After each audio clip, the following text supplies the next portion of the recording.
Hey guys, John McNamara, host, Ron in Vegas. We're talking local sports business, real estate. If you guys like what you see, please subscribe, like us, follow us on Run in Vegas podcast on Instagram. Today we got a special co-host, Mr. Austin Starr, my favorite former Rebel, in the house. Let's do it. We're talking Rebels. You guys know my favorite subject. Yep. So big news, Josh Pastner, new coach, UNLV basketball. Yep. I'm excited to see where he takes his program. Yeah. Honestly, it's been a long time since we've had a successful season. I know we've had some success, but according to UNLV basketball, hasn't been a successful season yet. Yeah, it's been a long 10 years. But I like the hire. So give you guys a little background on Josh Pastner. He was former Memphis head coach, Georgia Tech. He won 3 American titles, 1 ACC tournament title. He was coach of the year for ACC, coach of the year American one time. Won a national title on the Arizona Wildcats in 1997 as a player, walk-on. So he's known for his recruiting, his enthusiasm, and I overall at first that was because we haven't heard about Josh Pastner in a while. I mean, when you were playing, he was on Memphis. He was kind of a big deal then. Yeah. But it was at first I was kind of like, I'm not sure. And then the more research I did, I got a little bit more excited, especially after the presser and seeing his energy and enthusiasm. Yeah, he's a very energetic coach. You've kind of seen that in his past with all the coaches, all the teams that he's coached. His press conference here, you could definitely tell the energy was there, and which is always nice to have as a coach. But I mean, like I said, we'll see how it goes. It's the beginning of it. Seems like he's starting from pretty much ground zero with the kids from the transfers that have happened recently. He's trying to rebuild the team now, so yeah, we'll see how long that takes. But, I mean, that leads us into another situation with NIL, how the money looks, and if UNLV's going to actually put more money into the team. Yeah, so you bring up a lot of good points. So why don't we dive into a little bit? Sure. I mean, what do you think? Overall, it seems like you're happy with the hire. It kind of, it's funny because you were on Dave Rice's team. Yes. It does kind of feel a little bit, the first time in a long time, where you have a guy who is kind of saying the right things in the beginning. He's a good recruiter like Dave was. It kind of feels like that again. I don't know if you get that kind of feeling too, but... Yeah, I mean, Dave, I love Dave. He was my coach. My dad coached him when he was in college, so it's a complete circle. Dave was a really good recruiter when he was here. Yeah. Basically, when he was anywhere, he was at BYU. Yeah. And Reno, he did a really good job recruiting after he was at UNLV. But yeah, it kind of does have the same vibe as when Dave became the coach here. We got to say the right things when we're in Vegas. Be a little bit more politician. Yeah. Okay. So I guess you don't want to break anything on the pod right now? No, I mean, not even. But I'm talking about like when you're a head coach here, you got to have to play into the politics a little bit of Vegas. So it seems like he's doing a good job at that, at least so far. Yeah, he's saying the right things now. Exactly. The actions and the wins and the recruiting, we'll see what that happens. Yep. He's kind of a little off to a good start. It seems like the last 2, it's only been about a weekend, but it seems like the last 2 classes, the freshmen and the sophomores, all those guys are returning, which are like high levels, 3-star kids, low level 4. Yeah. So guys with potential that are probably a year or 2 away that could either be starters, stars, or contributors in some way. Yep. So the base is there, which I'm excited, and I think you hit it right on the nose, is who are they going to be like the starters next year? Yeah. And the transfer portal rules college basketball. So he potentially needs to get like 5 starters in the transfer portal. Yep. So let's dive into what's going to make Josh Pastner successful for year 2 and maybe first year and maybe going to year 2, because it sounds like from his press he's not going to rebuild mode. He wants to win now. Well, yeah, you kind of have to, right? Yeah. As we know, Vegas fans can be very, very good if you're very, very good. Yeah. If you're not, they won't be. It's kind of just how it always has been here in Vegas. But I mean, yeah, he's gonna have to hit the he's hitting the ground running already. We're part of the UNLV Legends, and they sent out some emails. He's trying to reach out to old-time Rebels, trying to get more into that realm, which I think is very important, especially getting in with Justin Hawkins as being one of the assistant coaches now. So that's a good start.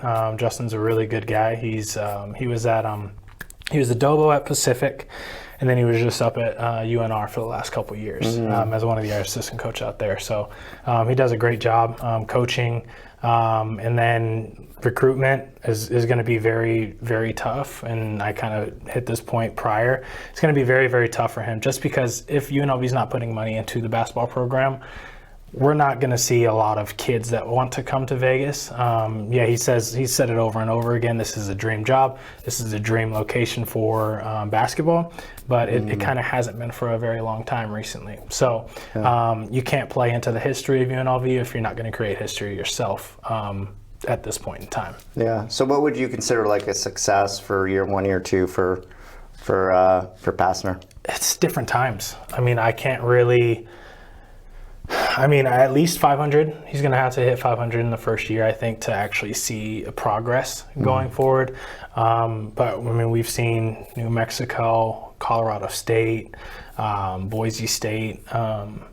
Were those only 3 in the tournament this year, or was there one more? Let's see. We got Boise, Colorado State, San Diego State, New Mexico. So that's 4. Was it 4 this year? That's 4. Oh, no, Boise didn't get in. They were left out. 3, yeah. My bad. But even then, I mean, you still have to – Mountain West Conference is really good. Yeah. And it's coaching to not only the team, but it's to the conference as well. And the recruiting aspect of it, I don't think that we've had shooters in the past. I don't think that we've had a offensive flow for a system that actually works in the Mountain West. Yeah. Under the last administration, but I mean, we'll see what happens.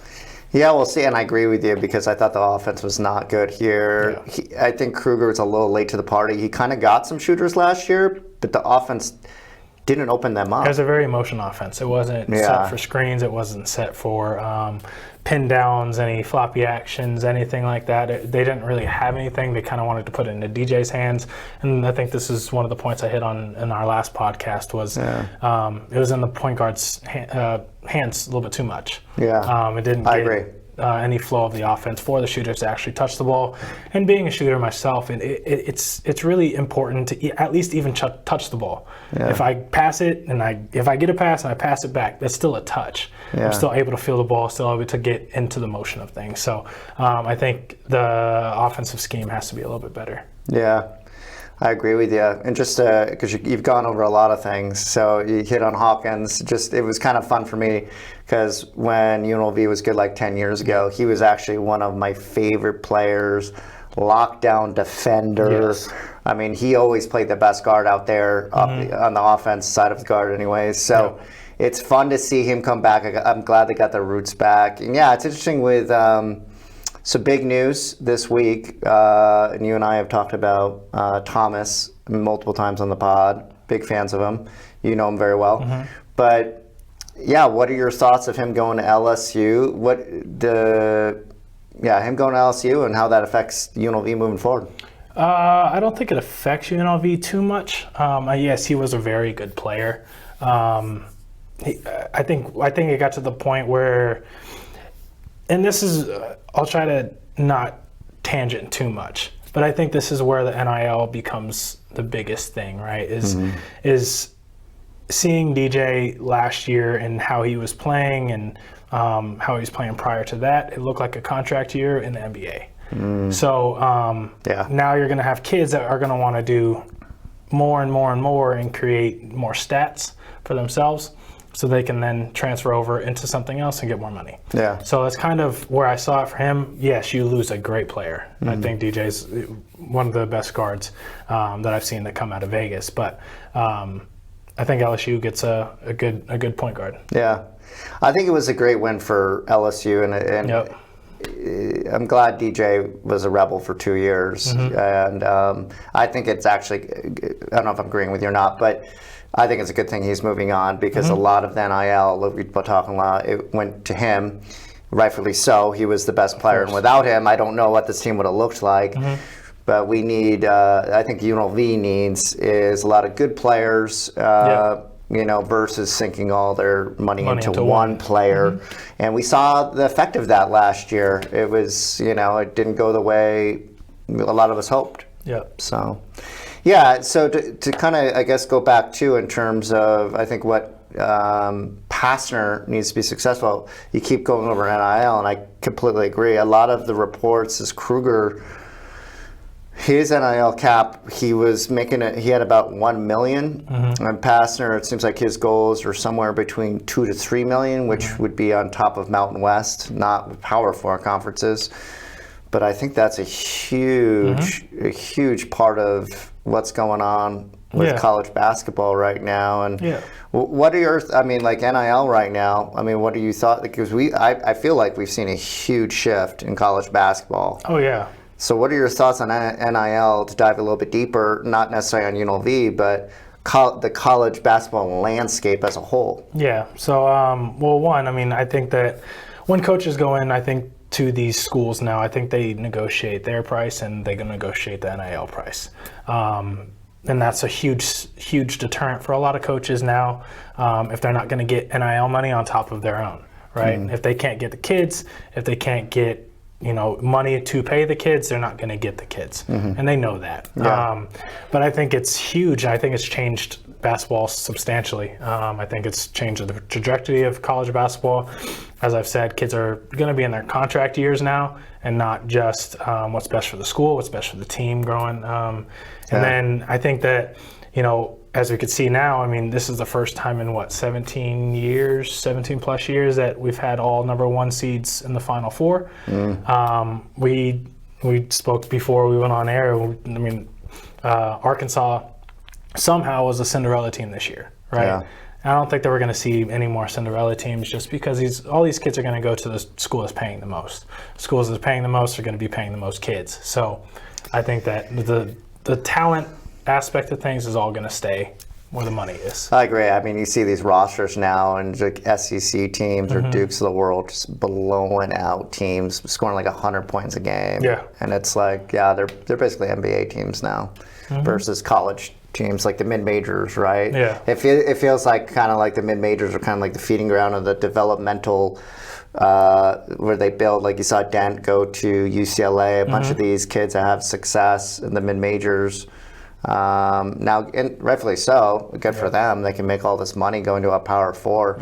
But what we're seeing is a low-level Power 4, like salary cap for them is about 7-8 million, and the number 1 NIL in Mountain West is 2 to 3 million. And you hit it on the nose in the beginning too, because Hodgson, the head coach of Arkansas State, was, I don't know if you saw it, but he had been offered by UNLV, and he was supposed to be the coach. Well, what happened was he got a better NIL package from South Florida, and Pastner became our coach. So, I think it's a good thing overall, because, and you understand UNLV culture because you were in it better. I do think we need a guy that can build that NIL. And it's not just going to be an X's and O's guy, because I haven't seen it. And I'm not sure what's going on with the culture of UNLV, but I haven't seen a collective to build this for a coach. We're seeing it kind of in football now because Odom's success. And I kind of feel like with Pastner, if he had a couple years of success, he can get that and develop that. But I think that's really like, not just the coach needs to, but the university needs to step up in this regard. And I kind of touched on it too. I think one of the biggest things for UNLV is digging into the history, especially as, we've had very, very many successful teams at UNLV, especially with the Stacey Augmans, Larry Johnsons, all that kind of stuff. And I'm very close to them. My dad coached that team. Stacey was my coach. Dave was my coach, obviously. Larry Johnson's a really good dude. Cool. Golf with him every once in a while when he's down in town. But I think tapping into that, I've being in that as well as kind of seeing UNLV not liking UNLV. And that kind of sucks, right? You have all these you have a lot of successful old players. So why not tap into that? Why not see if we can, get, the legends going again and getting more NIL from that? I think that was one thing that I think the last couple of coaching staffs didn't hit on at all. Yeah, I agree with you. I mean, I think Menzies was like a complete mess, but Kruger, obviously there was a legacy with Lon and all that, and they kind of did their thing. But it's funny, because I'm glad you brought this up, because I was thinking, because now we're kind of seeing GMs for basketball programs and football programs. I was actually thinking, I'm like, how cool would it be if you had a Stacey Augman as the GM for the basketball program? I don't think he's going to come back now and be an assistant. He's had so much success in the NBA now. But if that's somehow the university could create a role to bring that back, it would make it such a huge impact, because we haven't seen that since Dave. Yeah, he brought that all together, and you don't have any endorsements. I think UNLV has lacked on endorsements from those players. You see the Dukes, you see the North Carolinas, you see, and that was the time where UNLV was top of the list.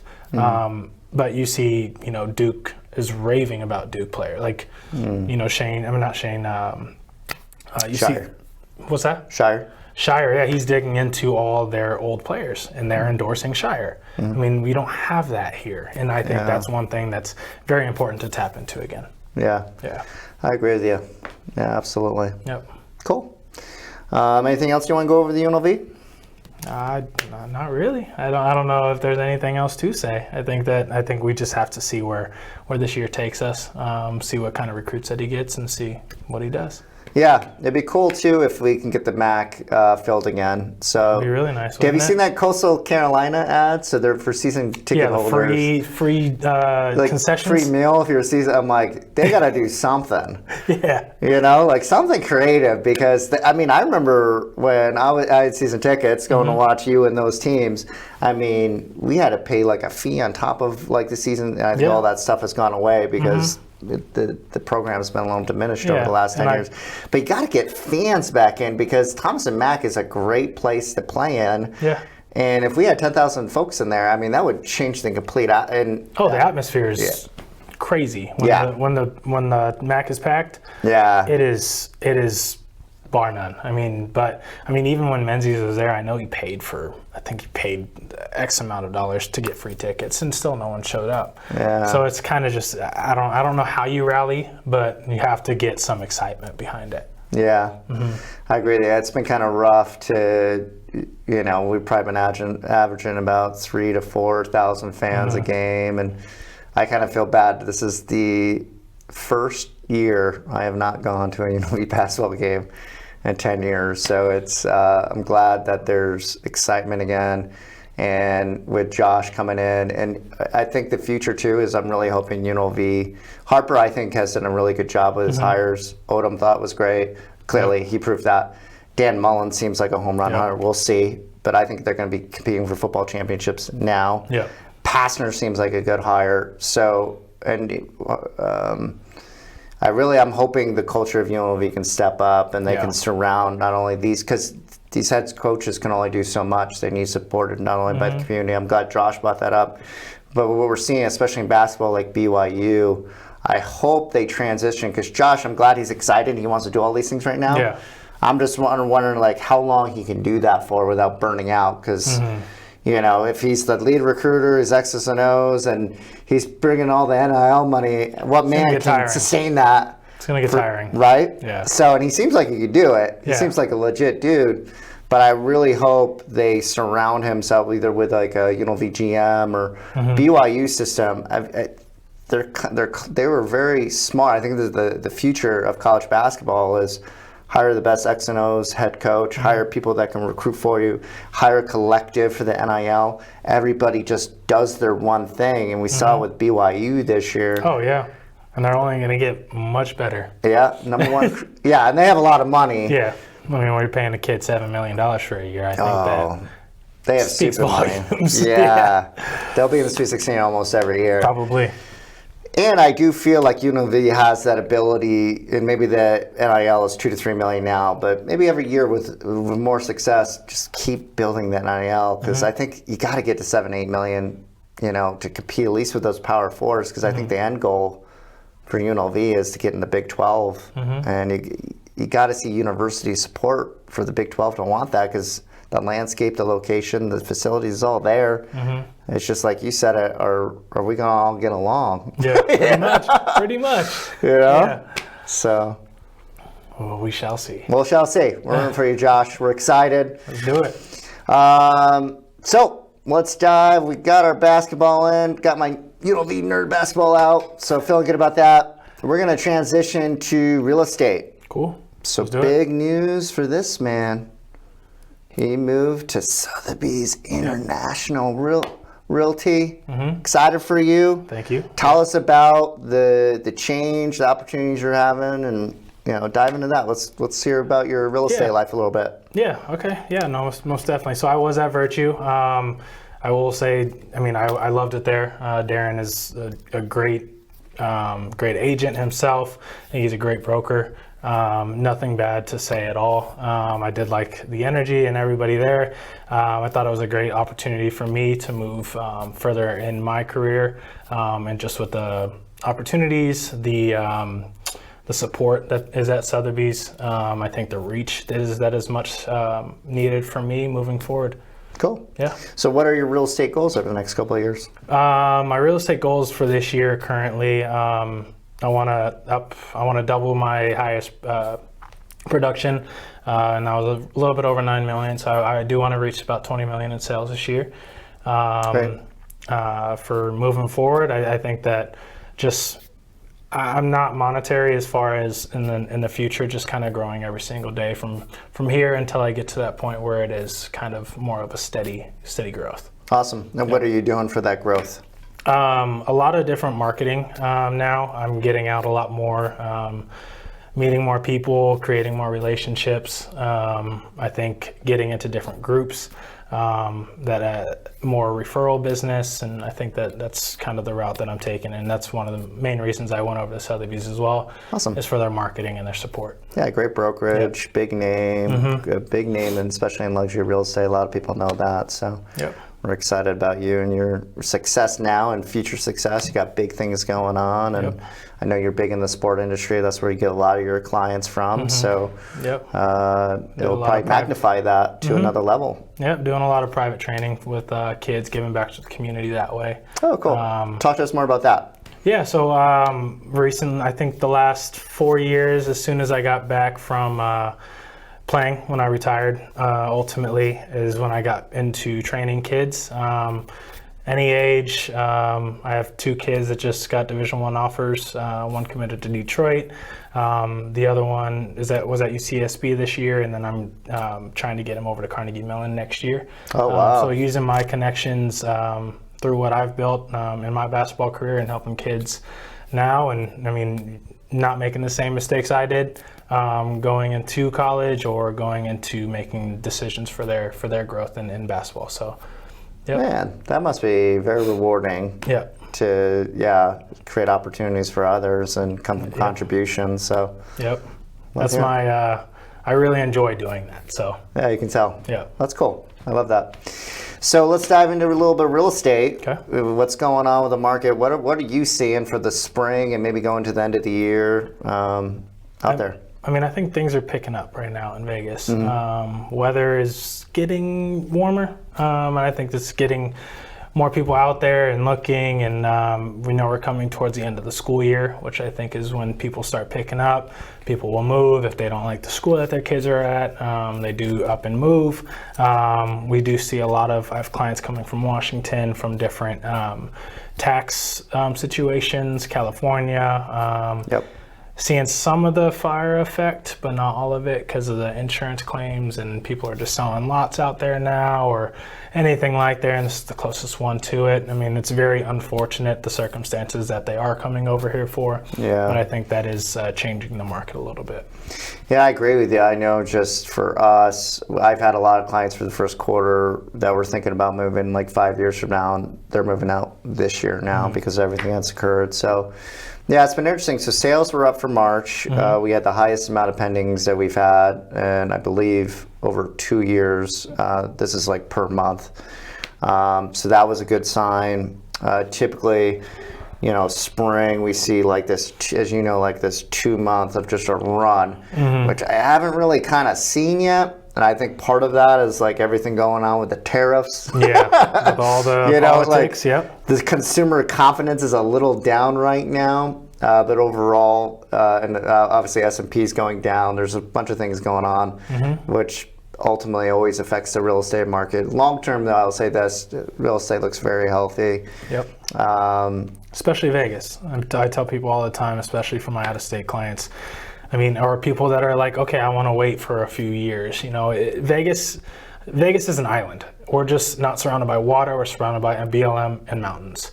We have gene growth towards that way. You got the airport that's going out there. Yep. So you see growth going towards California, but right now we can't build enough to to sustain the production. Yeah, great point. I've never heard the island. I'm going to use that now. So I trademarked it. So. I'm using it. Just don't watch the pod in the future. Right? I love that. But yeah, you're right, and especially with the tariff situation, I'm not sure how that's going to affect builders, but it sounds like it is going to affect them, and people are worried about that and everything. So I'm like, well, if you have a house, this is not going to be a bad thing because probably prices are going to go up. Well, yeah.